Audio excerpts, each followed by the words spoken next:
awesome savagery of the shark. Lords of the sea, they've been able to survive essentially unchanged for 200 million years.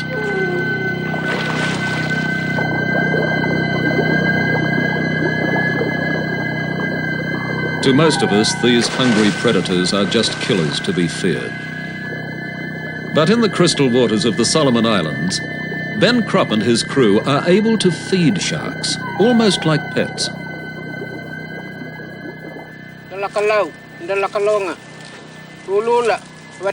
In this island paradise, he finds too that legends can come to life.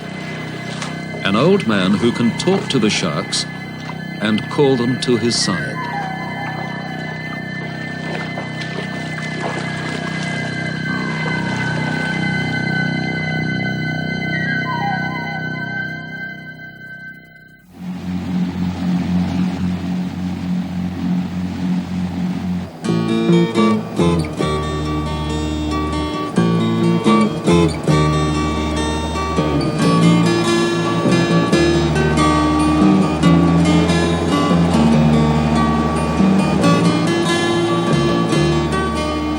After a 4-week sail from their home in Australia, Ben and Lynn Cropp arrive in the Trobriand Islands off the east coast of Papua New Guinea.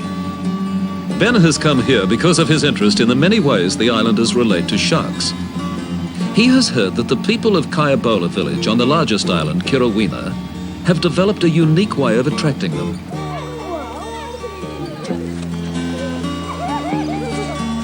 The Trobriand Islanders are widely known for their beauty. Like people all over the Pacific, they like to trade and barter. It's a good opportunity for Ben to take on fresh supplies of essentials like fruit and vegetables.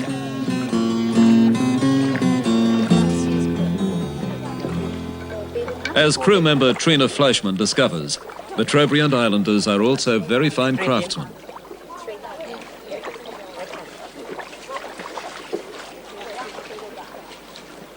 Thank you. Bye-bye. Bye-bye.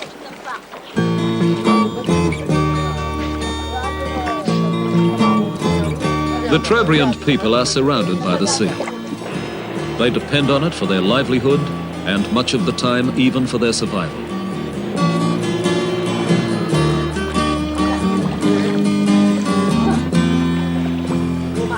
But the sea is also the domain of the shark. And like it or not, the islanders have to live with it.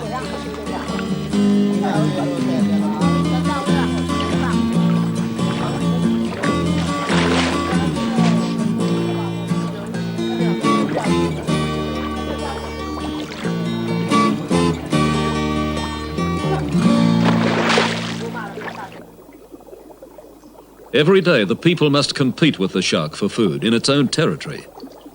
It's always a risk, but it's a constant fact of life.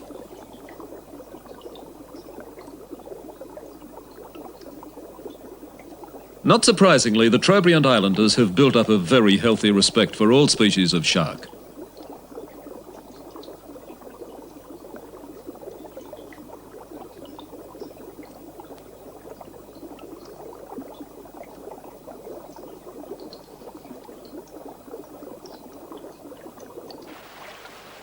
The islanders sometimes catch sharks for food, and this is when they use their unique rattle, made from pieces of coconut shell.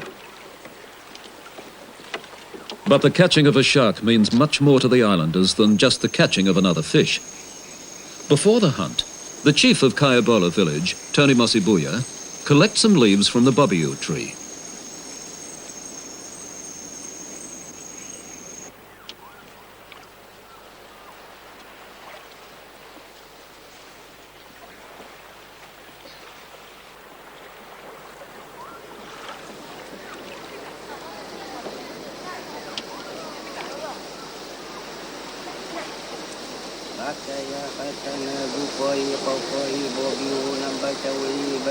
The chief wishes the fishermen a safe and successful hunt and asks the sharks not to harm them.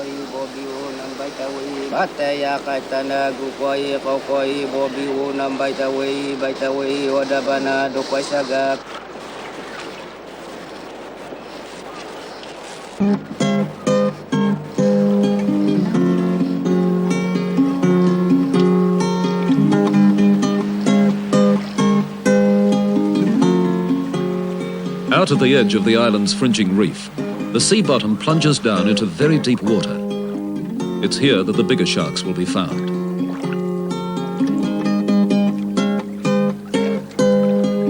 The most important part of the ritual must now be carried out before the fishermen can go any further.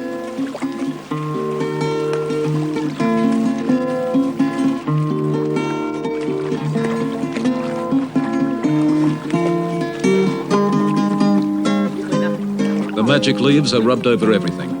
The boat, the fishermen's bodies, the lines, and even the bait.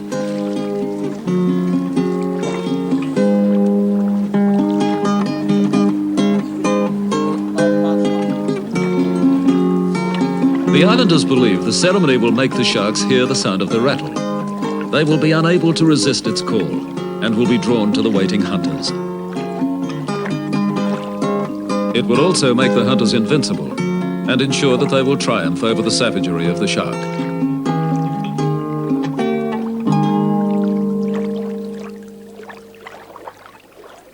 As soon as a good spot is found, the rattles are used. They're very simply made. Circular pieces of coconut shell are threaded onto a curved stick. The ends of the stick are then tied together. The islanders told Ben that they always work. And before long, all the proof he needs arrives down below.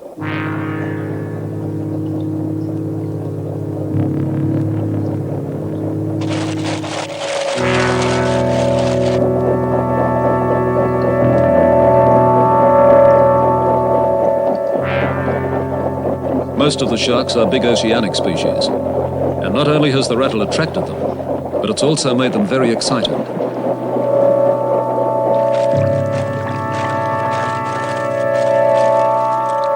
It shouldn't be a long wait.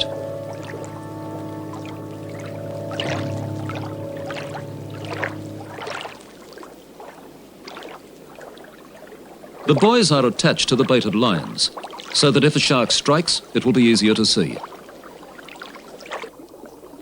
The sound the rattles make may be similar to the threshing noise of an injured fish. Sharks can hear this from a great distance, and to them it's a signal that there's a feed in the offing. The rattle certainly works. The shark that's taken the bait is one of the non-dangerous species, a tawny.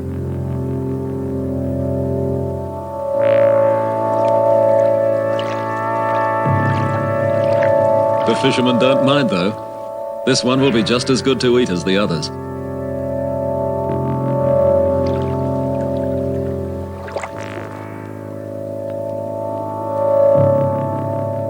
But even though it's not dangerous, it's still too difficult for one person to handle.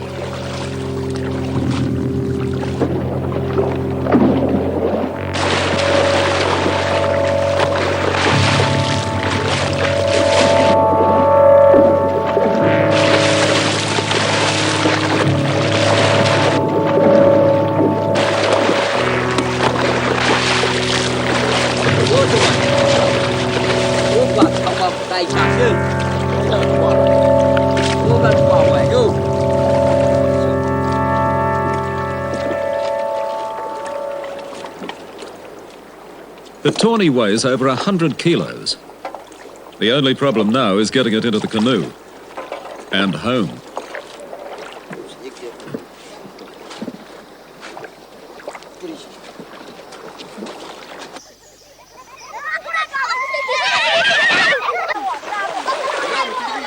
The shark will be divided up and shared among the families in the village.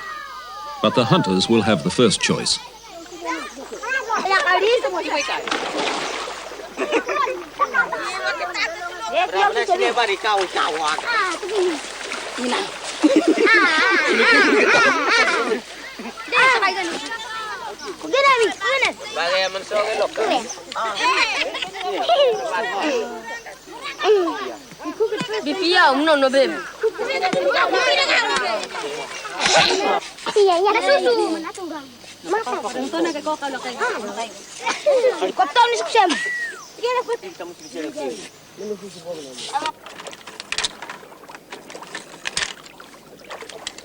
The rattle obviously works well. So crew member Wally Gibbons makes one up for Ben to use in filming. Looking for sharks to film can be time-consuming, so it's much better if you can get them to come to you.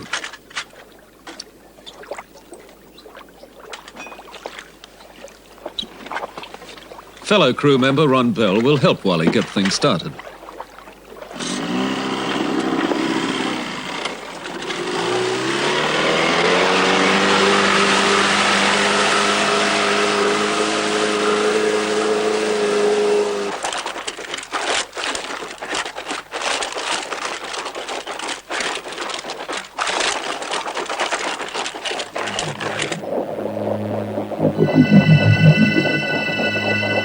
As expected, it doesn't take long for the sharks to hear the call. Wally's rattle must be a good one. There are a lot of sharks down there.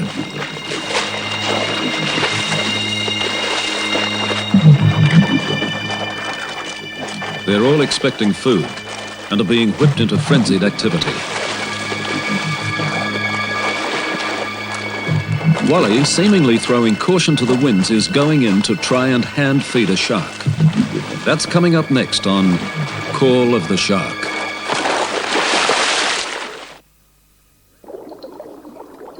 Ben follows Wally and gets the cameras rolling.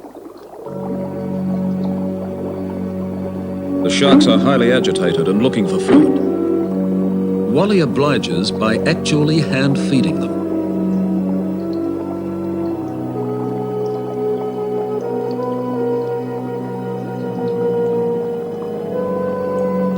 Never satisfied, the voracious sharks always want more. Small fish fight over the scraps on the sidelines.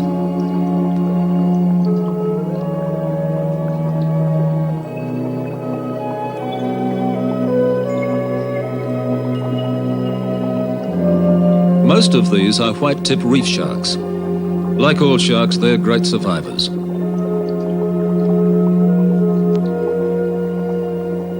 This one bears the marks of a very recent battle.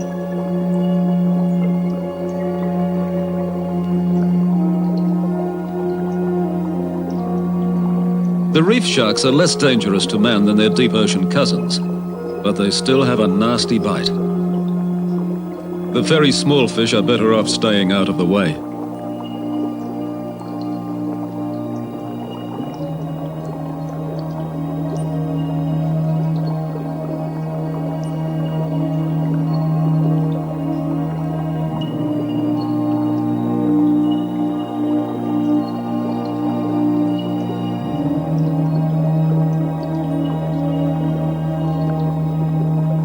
Ben wants to keep the sharks around for more filming, but Wally is out of fish.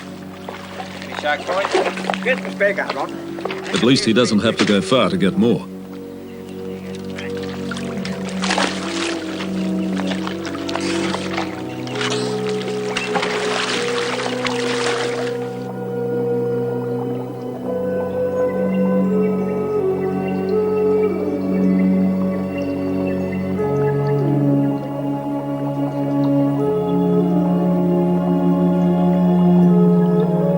Wally lays out a feast on the coral. There are whole fish, and the remains of a few that have been filleted.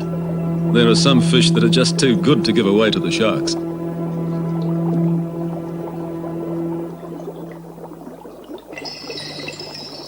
But the hungry predators have no complaints.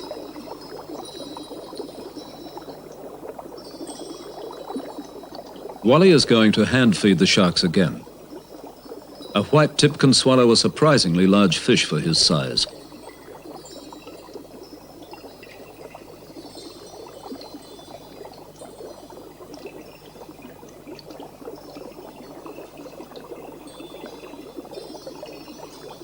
They're stubborn creatures and usually show little fear of man.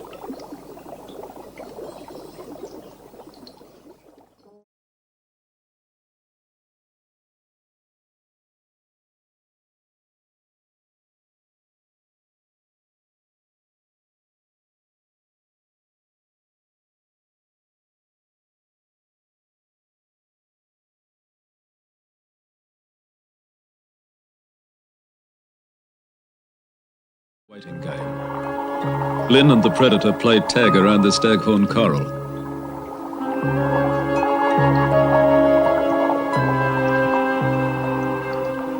At last, the white tip makes his move.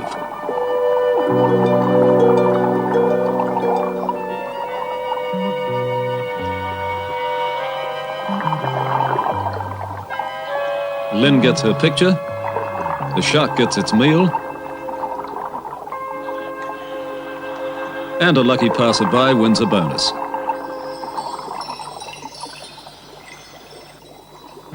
Ben now plots his course to the next stop, the Solomon Islands. 3 days' travel across the Solomon Sea. He will search for shark legends and check out rumors of an islander who can actually call a sacred shark in from the sea. The presence of birds grouping in the open sea means a large concentration of fish. It's a good time to break out the troll lines. Ron has a rainbow runner on the line. It's very good eating. Lynn has a barracuda. It's too big to handle alone.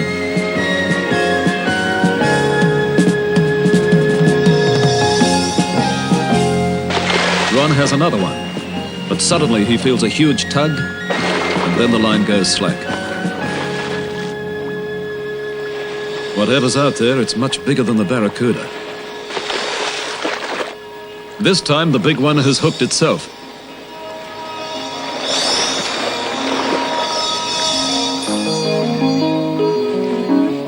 It's an oceanic whaler, about 3 meters long. Ben can't seem to get away from sharks. The only way to get the hook out is to haul him in.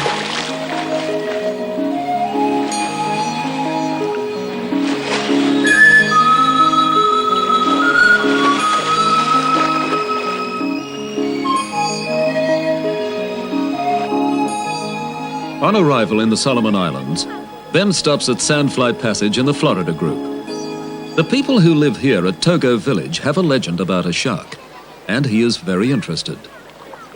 It's low tide on the reef, and the young children are learning to fish with bows and arrows. The time will come when they will have families of their own, so this is important training.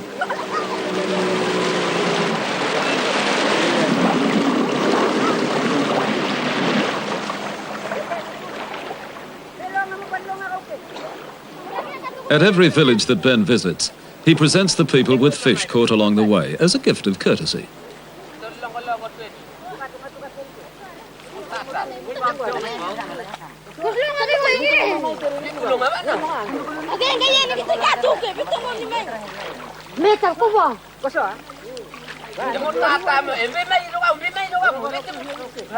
The Togo villagers are very friendly and gentle, and are very proud to show Ben around their village. The village is communal. Most things are shared.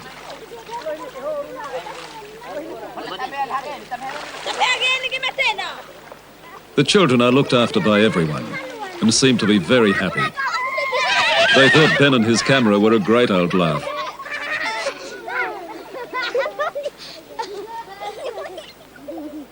The villagers tell Ben that there is a sacred shark who lives nearby, a giant named Tan Gali. Ben will find out if the monster really exists. Coming up next on Call of the Shark. All over the Solomon Islands, the people tell legends about sharks. The shark is closely interwoven with the mythology and folklore of the islands. Many legends are commemorated in wood carvings.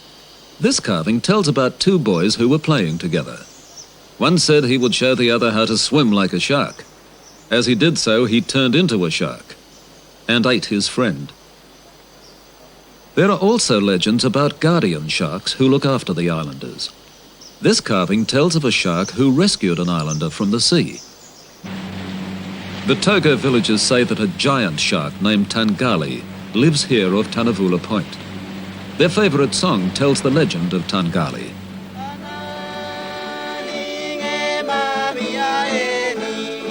According to the legend, Tan Gali was a big fighting shark that guided and protected the people of Togo village in ancient times.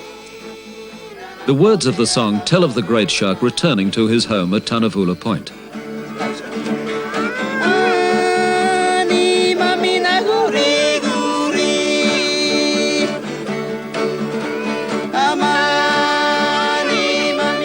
The song says that when the moon is new and the current is strong at the point, there will be footprints of pretty girls near the bridge of stone.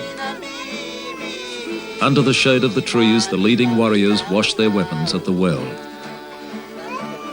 Near the stone of man and rope of snakes, mothers cut reeds and harvest yams in remembrance of Tan Gali.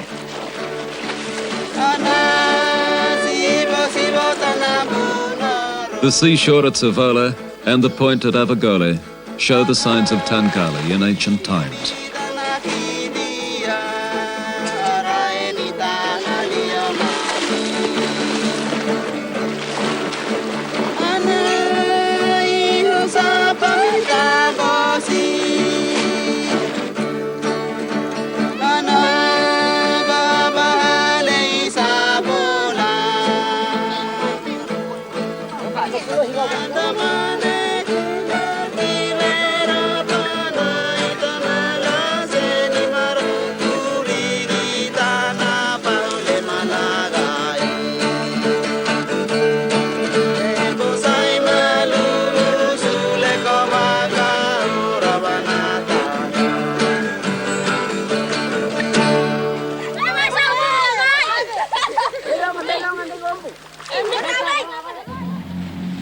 Ben thinks that Tan Gali was probably a big tiger shark that frequented the deep water here at the point. The villagers used to throw sacrifices to the shark, and it probably became conditioned to swim close in and feed. Wally takes some fish as his sacrifice in case the shark turns up.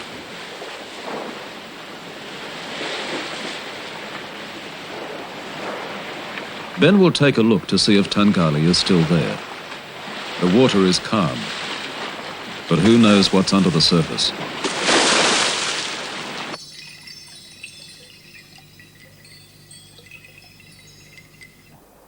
The waters around the islands are beautifully clear. If Tan Gali is around, at least Ben will be able to film him. But the first thing they meet is a wobbegong finishing off a meal.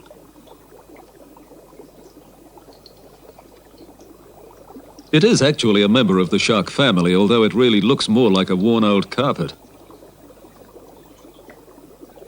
The wobbegong isn't an aggressive shark, but if it's provoked, it can give you a nasty bite.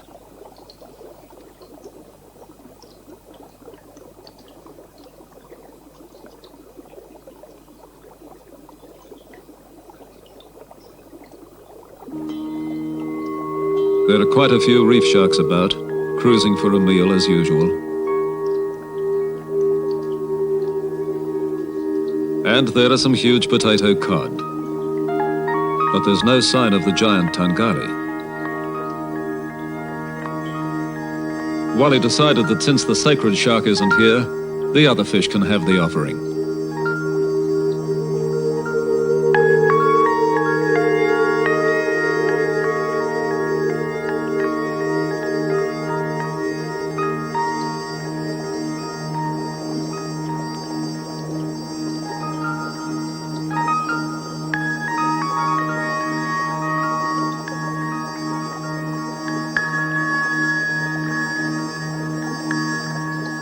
The white-tip reef shark is also in luck and doesn't waste any time.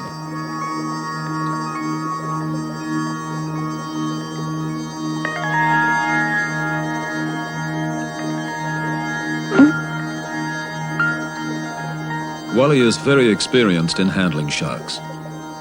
Now he coolly tries something new, grabbing hold of the tail and hanging on.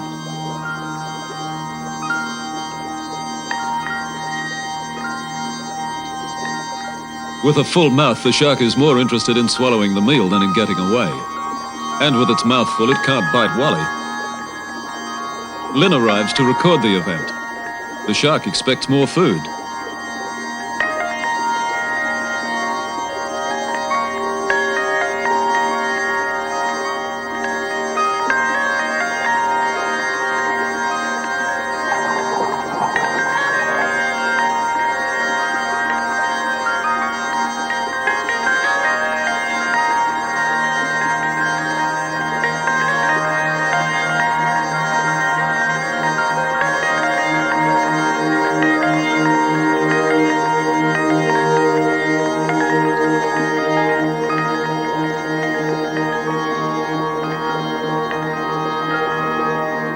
As far as Ben knows, this has never been done before. It can be done with reef sharks, particularly the white tip. It would be far too dangerous to try this trick with a frenzied pack of big whaler sharks, which they meet next on Call of the Shark. Ben now visits Tacola village, about 10 nautical miles west of Toga. Village life in the Solomons is very simple. The people grow fruit and vegetables in small gardens, catch fish from the sea, and sometimes hunt for pigs. If they need larger items like houses or canoes, they build them themselves.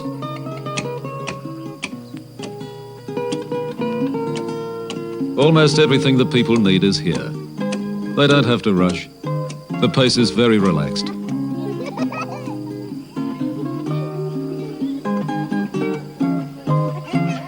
Ben has come here especially to see one person, the chief of Tacola village.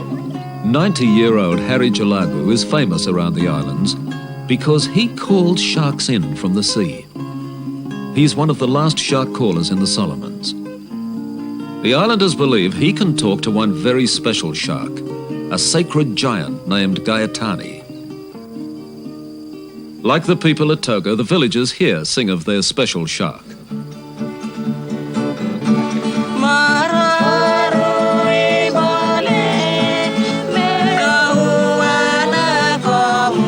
The song tells of a girl named Kosagoa, who long ago became pregnant with a shark. She gave birth to the shark near this tree. When the wind blows, the crossed branches rub together and sound like a baby crying. The girl said, "We'll name the shark after this sound. We'll call him Gaitani."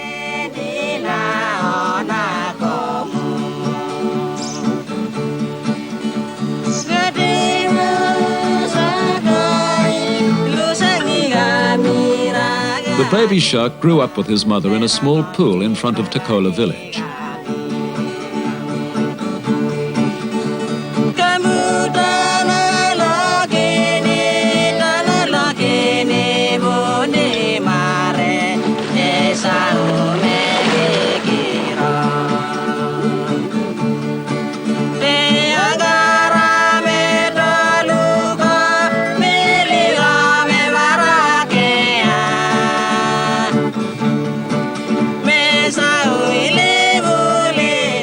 Gaitani grew into a huge shark and was always hungry. He began to eat anyone who happened to pass. Gaitani's uncle then ordered him to leave so that his people would be safe. Gaitani kept moving from place to place all over the Solomons, but still he kept on killing people.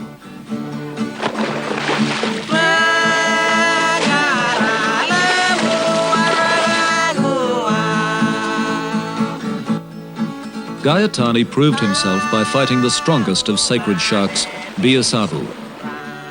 He stole the great shark's wife, then returned to his birthplace and never again killed any of his people.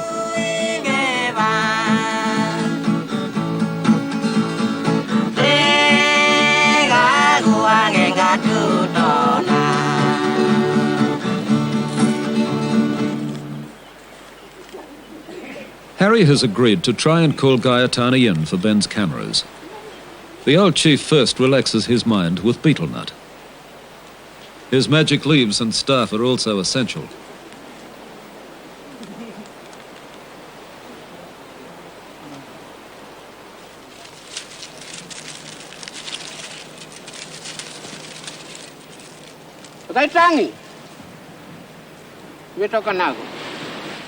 Gaitani, Gaitani, where are you? Here are my magic leaves. Come and visit me. Show yourself. Swim in and stay.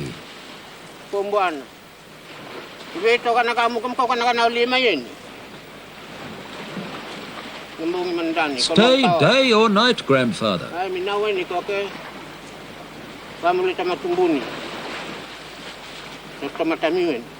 This custom money is payment.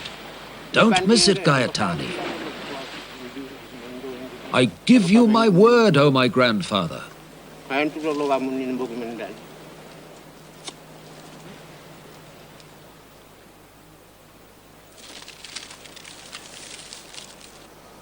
Harry shows a piece of shell money to Gaitani, so that if he bites anyone, the wound will heal quickly.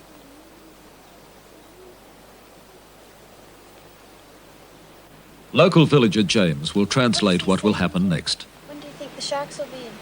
I said if tonight to go to the sea with one small canoe and I try to ask the shark. If the shark said all right, Yeah. he will, the canoe will shake like a wave shaking. Moving. The canoe? Yeah, the canoe will moving. If canoe is not moving, that means it refused to come. The sharks won't Yeah. go. I recall that Gaitani came ashore here in year 1964. In that year, this man was a witness when Harry called Gaitani to this spot, and the shark brought him a turtle. When I saw that shark, I afraid because the shark is very big.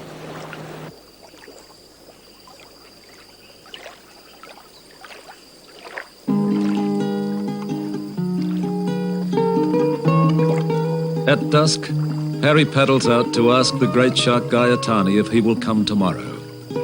Coming up next on Call of the Shark.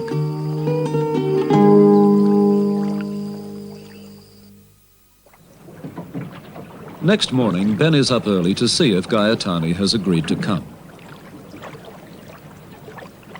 There's no sign of the shark. But Harry is on his way out.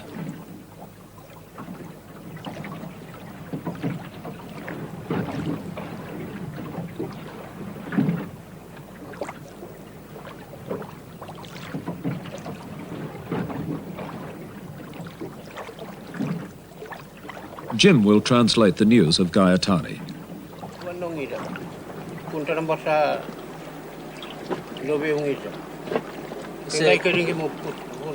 So you mean the shark won't come today? Is that what he's saying? Yes. Uh-huh.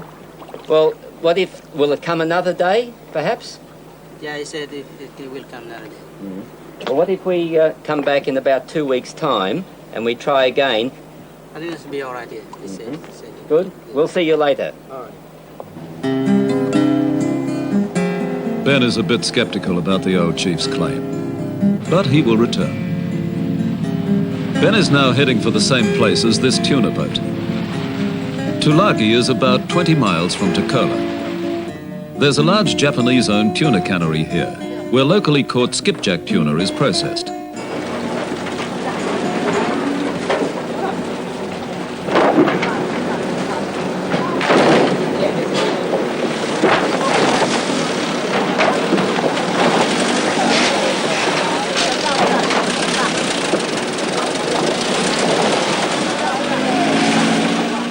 But Ben hasn't come here to look at the cannery. There's much more happening back in the water.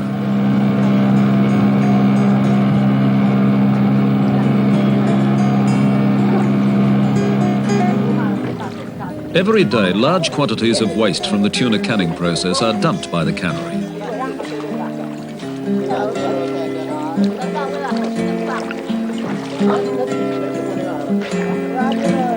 In the morning, bits of bone and rubbish left over from the previous night's cooking are thrown out. The local fishermen are very happy with the dumping because they can make good use of it. The waste makes very good burley, and it also makes good bait.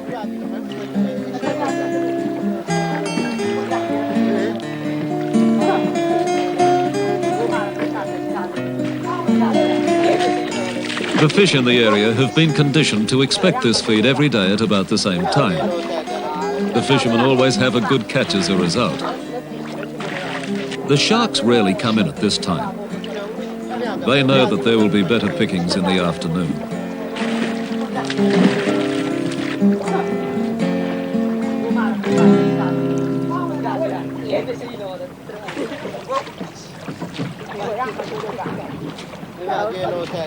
At about 2 o'clock each day, a large canoe from the cannery dumps the fresh heads and offal from the morning catch into the deep water channel of Tulagi.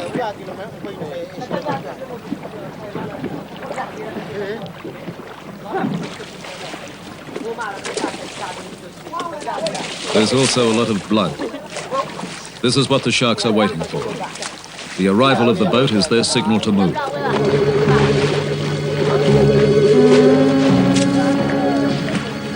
Ben moves 2 of his underwater cameras onto the canoe in preparation for filming. There's no way that Ben would enter the water now. The sharks are going mad over all the blood and food. In this feeding frenzy, a diver wouldn't last a minute. Ben plans to hang his camera over the side of the canoe to catch the action below. It's a precarious platform which could easily tip the occupants into the feeding frenzy.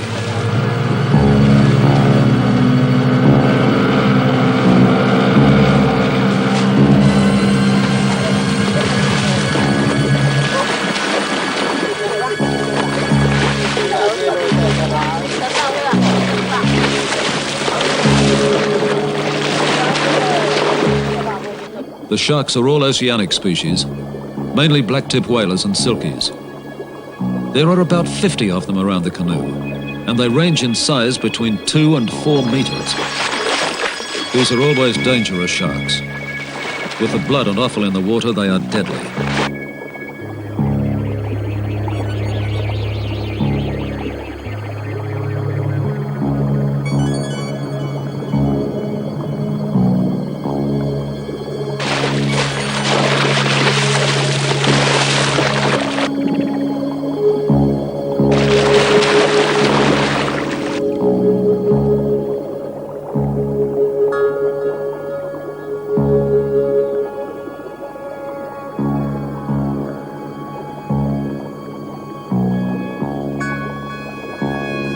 Ben has to watch his hands.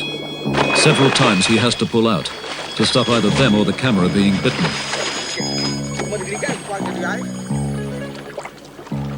The worst fisherman in the world couldn't miss here. The sharks will snap at anything.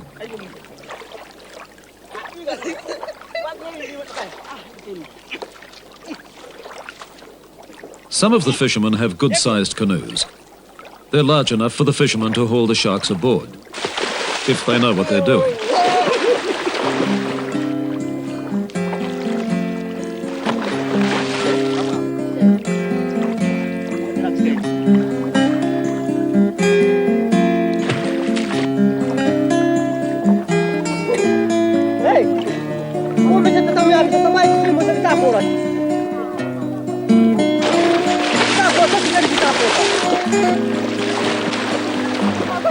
Those who have the much smaller traditional dugouts have to take the whole thing more seriously.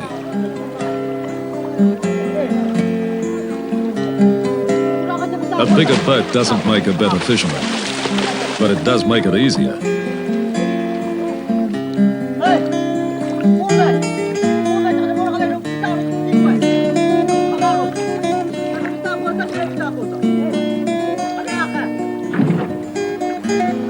The traditional fishermen are amazingly game. With a few 100 kilos of shark on the line, the canoe could easily capsize. There are still plenty of hungry sharks about.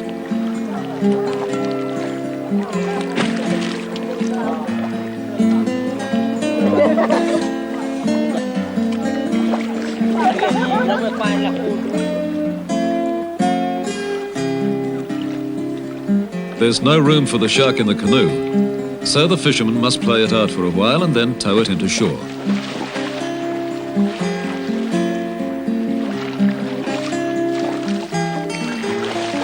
It's not only dangerous, it's hard work. The shark doesn't give up easily.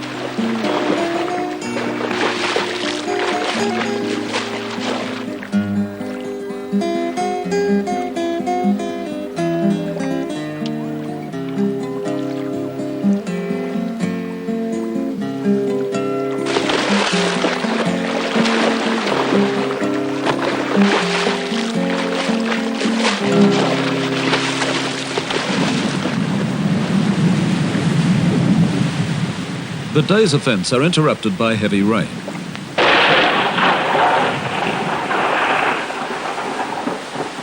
The downpour fills up the canoes and the fishermen find that a 3-meter whaler is too heavy to haul into a flooded boat.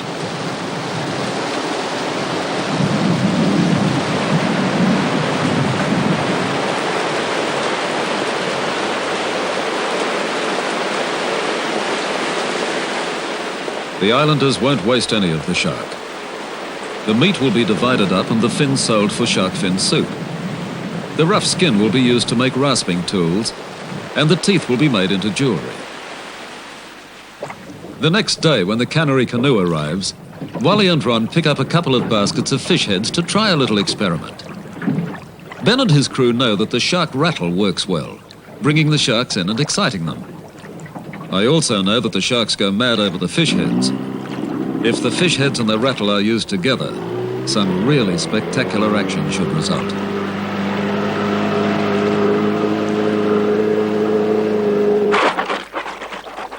The first load of heads have been dumped by the cannery, so the sharks are already excited. The rattle, together with the heads and offal, are making the sharks go berserk.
The rubber dinghy could easily have been torn, and that would have been the end for Ron and Wally.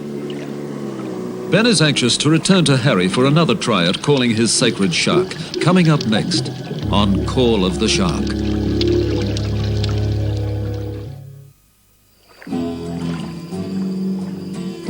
The 2 weeks are up, and as he agreed, Ben returns to Tacola village.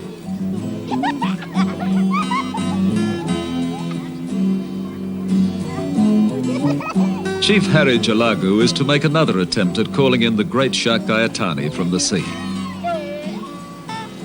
Gaitani. Ano kami pati ito na. Laregan, dalakalon. Watilau, pombuana.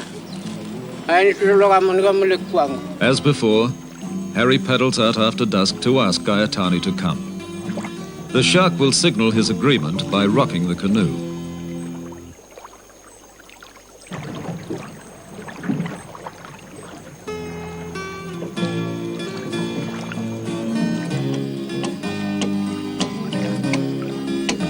At dawn the next day, Ben gets up to find out what happened last night.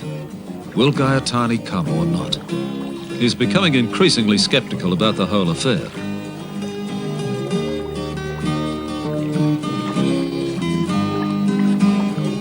But the old chief is confident that Gaitani will come in today.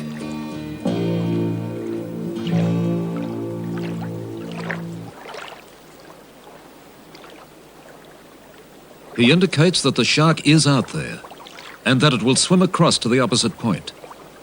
Gaitani will meet Harry there in the shallows.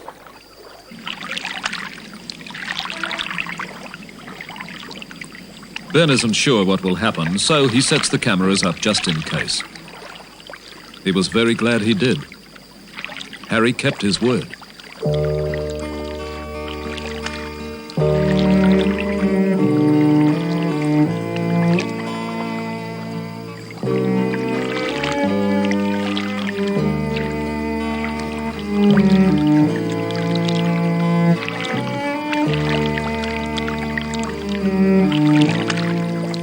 Ben has had a lifetime of experience with sharks, but he's never before seen anything like this.